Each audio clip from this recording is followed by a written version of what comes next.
I felt all of them, Jack. I felt all three kicking. I know. I really felt like we were meant to have three. Me too. I mean, how do you deal with the excitement and the happiness of 2 children, and then you have to absolutely deal with the loss of the third? It's not just like, oh, well, you know, one didn't work. Yeah. So we got 2, consolation, you know.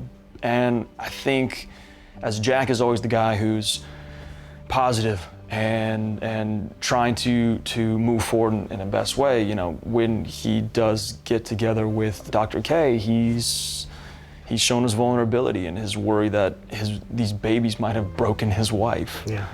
Or their marriage. We were married 53 years. 5 children, 11 grandkids. But we lost our very first child during the delivery. The reason I went into this field, truth be told, I have spent 5 decades delivering babies, more babies than I can count. But there is not a single day that goes by that I don't think of the child I lost.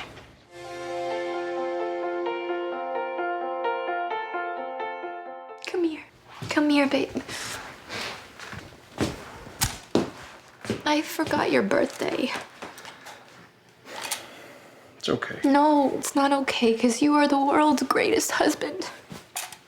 And you're gonna be the world's greatest dad. And I promise you, me and the kids, we're gonna make you those cheesy mugs every year for your birthday. Yeah. Yeah. And I got you the world's worst birthday present, and it made you the world's worst birthday cupcake down in the kitchen, but I don't know, I had to do something. What I like about them too is like they love, like Jack particularly loves Rebecca, but Rebecca loves Jack. Like the way that like 8th graders love each other. Like it's a severe, like a severe, beautiful, soulful kind of soulmate, cinematic type of love. And putting that type of love under the strain of decades and marriage and 3 children, like I think that's really interesting. And so, because they love in a different kind of way, it's full-throated.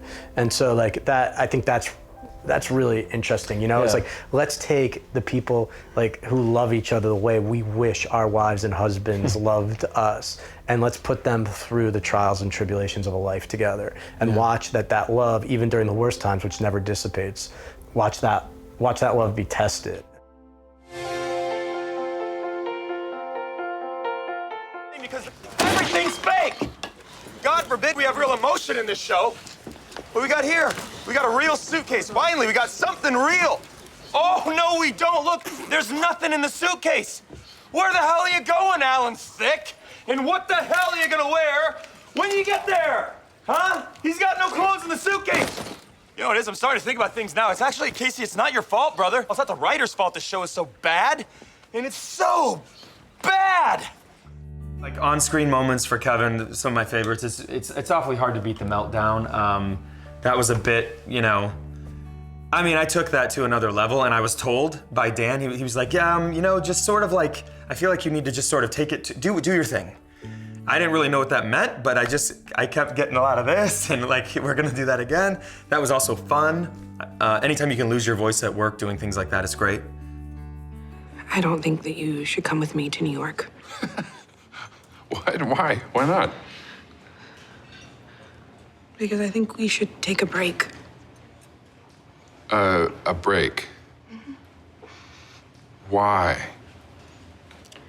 Because I've been dreading this date. Because I knew that you would eat that, and I would eat this. And because ever since you stopped dieting, I have felt weak. Oh no, I was weak.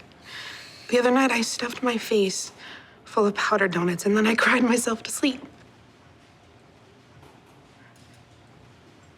Yep. That she's trying to figure out this relationship and trying to really